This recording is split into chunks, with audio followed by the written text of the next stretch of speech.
Vamos lá então para a última questão da prova.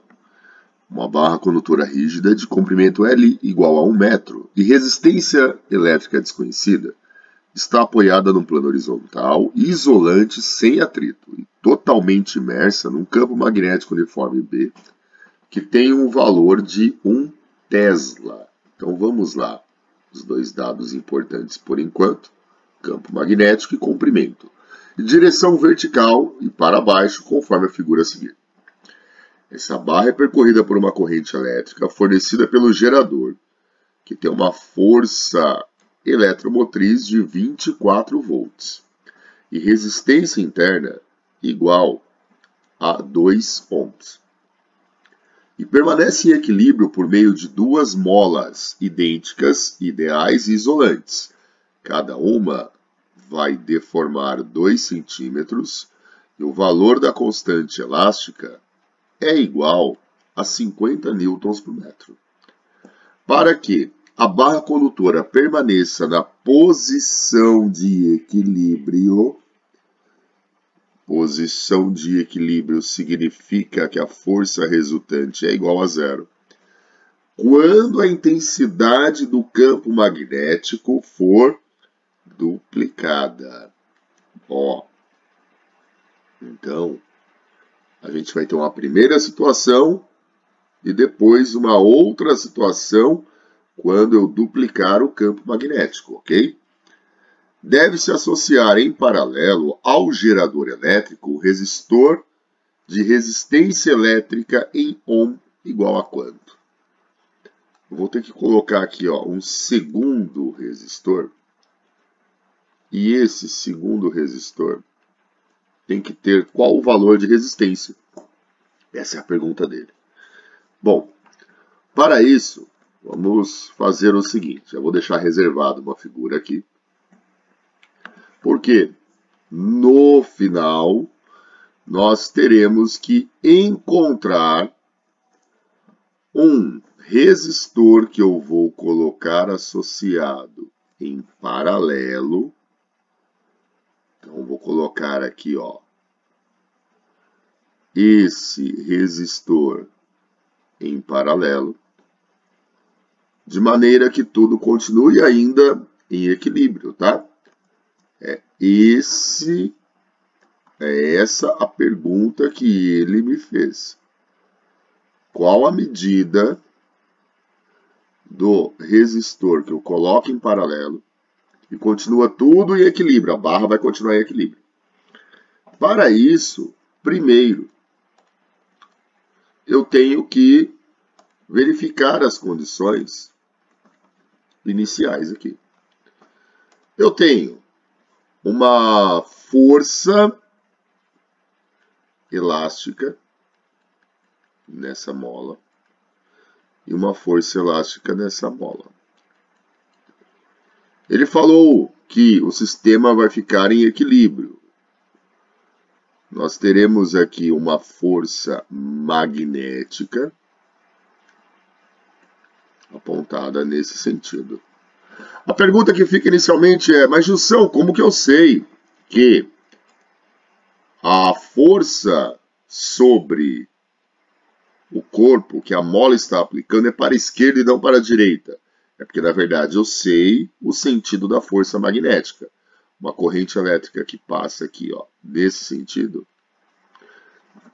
ela vai interagir com o campo e aquela barra sofre uma força que vai apontar para a direita. É o que a gente chama de segunda regra da mão direita, né?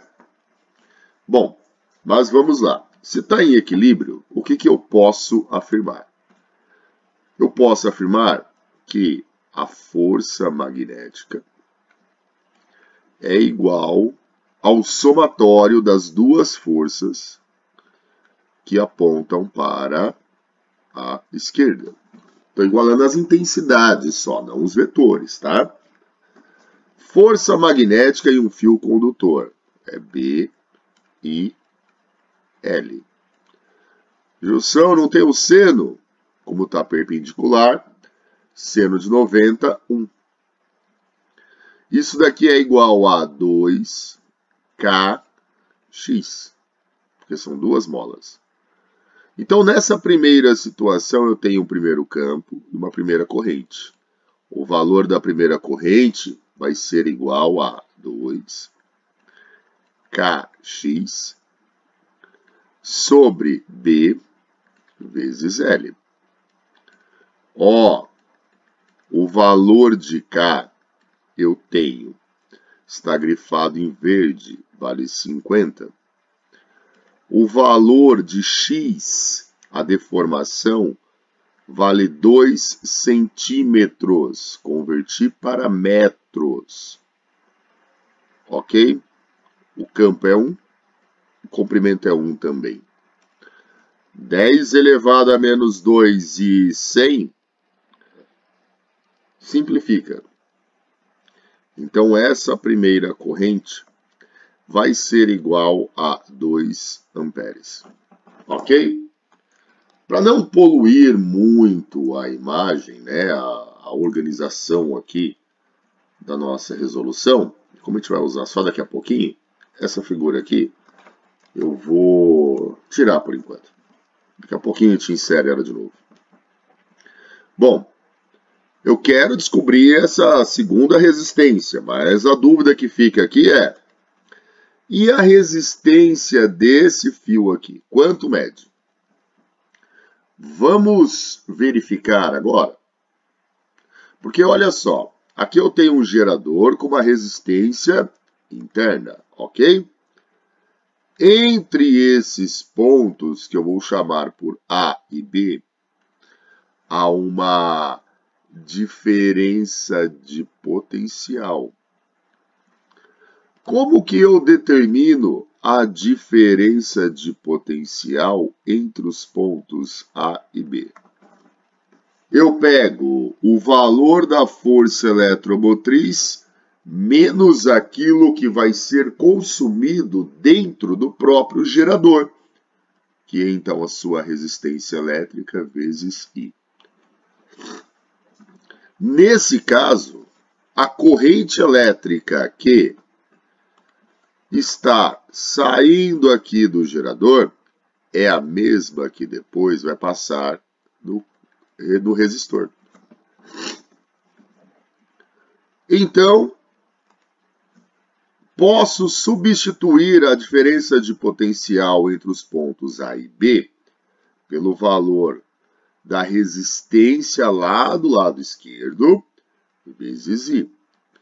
Isso daqui é igual a 24 menos 2 vezes I. O I é o que nós encontramos, vale 2. Ó, substituindo esse I, vai ser então igual a 2. 24 menos 4 é 20, então o resultado 20 dividido por 2. O valor dessa resistência, 10 ohms. Lembrando que a resistência ela depende da estrutura do material. Se eu deixar o mesmo material, eu vou ter a mesma resistência, ela não vai mudar. Ok? Bom, com muita calma, vamos agora entender uma outra coisa. Ele me fala que a gente vai pegar a intensidade desse campo magnético e vai dobrar.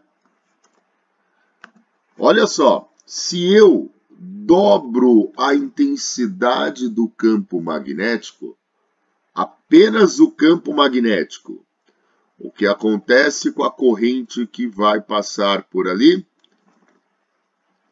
Se eu apenas dobrar a intensidade do campo magnético, a intensidade da corrente, ela vai cair pela metade. Então, a corrente 1 valia 2. Nessa segunda situação, a corrente vai valer 1 ampere. Ficou claro isso, gente? Lembrando que todas as dúvidas, né? É uma prova difícil, é comum ter dúvidas. Coloque nos comentários aí, eu respondo a todos a qualquer momento, tá?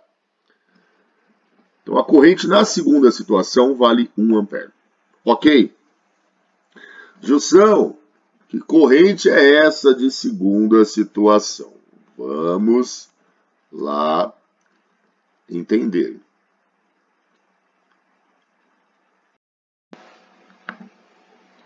Bom, vamos recapitular aqui o que está acontecendo. Nós vamos acrescentar um resistor em paralelo ao gerador. Dessa forma, aqui, ó. Peguei aquela imagem e acrescentei o resistor. Então, nós teremos um segundo resistor aqui, ó. Ele quer saber isso. O que representa essa corrente de 1 ampere que nós encontramos? Essa corrente é a que está passando aqui. Lembrando que essa resistência, ela mede 10 ohms. E a corrente que passa em cima do resistor, 1 ampere. Vamos manter os mesmos nomes aqui, ó. Ponto A e ponto B. Agora, para essa segunda situação, que é quando o campo magnético dobra, na segunda situação, eu tenho a diferença de potencial igual a resistência vezes a corrente. A diferença de potencial vai ser igual a 10 vezes 1. Essa nova diferença de potencial igual a 10 volts. Se eu tenho entre pontos iguais A e B, eu vou ter a mesma diferença de potencial. Com isso, o que nós vamos encontrar? Nós vamos encontrar a corrente que está saindo aqui, ó, do gerador. Essa corrente que está saindo do gerador seria uma corrente total. Vamos lá determinar essa corrente? A gente vai usar a equação do gerador para conseguirmos determinar qual é o valor da corrente que está saindo dele. Então, eu faço I menos Rzinho vezes I. Essa diferença de potencial nós encontramos. O valor de E, a força eletromotriz, é 24. A resistência interna é 2. A nova corrente, só a gente fazer uma correção, essa corrente aqui não é I2, é I total. O I total é o que eu vou encontrar. 2I total é igual a 24 menos 10. O I total vai ser igual a 14 sobre 2. A corrente total, 7 ohms. 7 ohms. Ok? Não chegamos na resposta. A pergunta dele é: qual é o valor de R2? Agora já estamos bem próximos. Ponto A, ponto B. A diferença de potencial entre A e B, sabemos que é 10. E como que nós podemos escrever? Essa corrente total aqui, descobrimos agora, mede 7 amperes. Olha o cansaço batendo, ó, é natural, né? 7 ohms não, Gil, são 7 amperes. Corrijam aí, por gentileza. A corrente chega nesse ponto. Aí vem 1 ampere para cá. Quanto vem para cá? Lei dos nós, né? Conservação de carga, 6 amperes. Então, a corrente que está passando em cima de R2 mede 6 amperes. Então, eu escrevo, ó, R2 vezes I.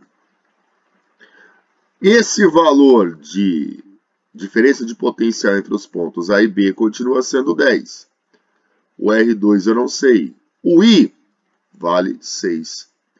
Então, é 10 dividido por 6. É igual a R2. Simplifica, reduz essa fração dividindo por 2. Dividindo por 2. Resultado, 5/3 ohm. O que nos leva a assinalar a alternativa B de bem com a vida. Ok, gente?